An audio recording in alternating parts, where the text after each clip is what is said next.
او ګورې دا واورئ کله چې انسان دعاوې وکړي بیا ناامیدي نه ده پکار چې یاره دومره دعا مې وکړه نه قبلېږي نو زه څنګه وکړم دا یو کال کېږي مسلسل تهجد کوم ولاکه مې دعا قبلېږي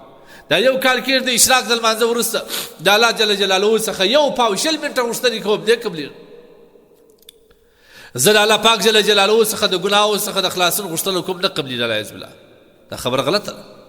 زه د خدای جل جلاله څخه علم غواړم الله یې نه راکوي زه د خدای جل جلاله څخه د پور څخه خلاصون غواړم الله مې نه خلاصي زه د مرضي څخه خلاصون غواړم الله مې نه خلاصي زه د حج فی سبیل الله یا د بیت الله شریف دیدار او د هغه د زیارت شوق لرم الله پاک نه نصیب کړي دا ډېره غلط خبره ده ناامیدي نه ده پکار زموږ په عقایدو کې یو غټه مسله ده والیأس من الله تعالی کفر دا الله د دره ناامیده کېدل دا کفر دی ته څه خبره کله کله الله سبحانه وتعالی چې کوم غوښتنې بنده کوي هغه د ده دپاره نقصان وي تاوان وي الله د ده په بدل کې الله سبحانه وتعالی عافیت معامله کښېږدي د حفاظت معامله کښېږدي په دا شي کې د ده حفاظت نه وي په دا شي کې د ده عافیت نه وي په دا شي کې د ده خیر نه وي الله سبحانه وتعالی هغه شی درته ورکړي چې د ده خیر پکې بیا دی نارې وایي زما دعا نه قبلېږي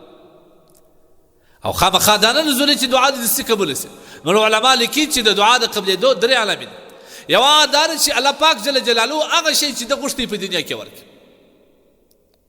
الله دعا قبوله کړي دویم دا چې کومې غوښتنې ده کړي د دې غوښتنو څخه سیوا پر ده لوی لوی افات او امراض او هلاکتونه را روان دي الله د دغه دعا په ذریعه سره هغه ختم کړي نو ولې وایي چې الله پاک جل جلاله زما دعا نه قبلوي درېیم دا چې په قیامت په ورځ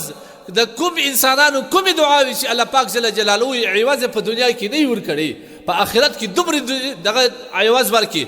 دومره چنده عوض ورکړي چې دا سړی به بیا دا تمنا کوي چې خدای په دنیا کې زما یوه دعا نه وای قبله سوې الله پاک دلته زما نور دعا و عوضونه هم راکړی وای خبر غلطه ده ناامیدي نه ده پکار هېڅکله به دا نه وایي چې الله پاک جل جلاله زما دعا نه قبلوي دا ډېره غلطه خبره ده دا ډېره غلطه خبره ده